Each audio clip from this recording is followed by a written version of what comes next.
Rayalaseema lift irrigation పనులను ఆపేయాలి అని అంటూ ఏకంగా తెలంగాణ ముఖ్యమంత్రి గారు అసెంబ్లీలో క్లోజ్ డోర్ మీటింగ్లో తాను అడిగానని,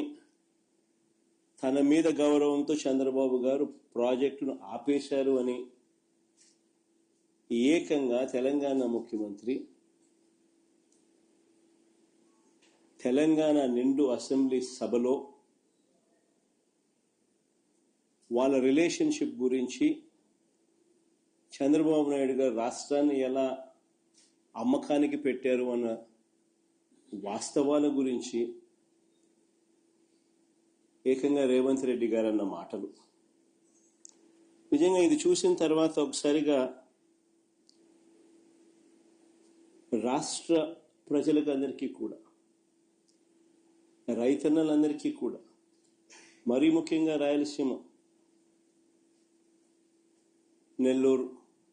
ఈ ప్రాంతాలకు సంబంధించిన రైతులకు నిజంగా చంద్రబాబు నాయుడు అనే వ్యక్తి ఒక విలన్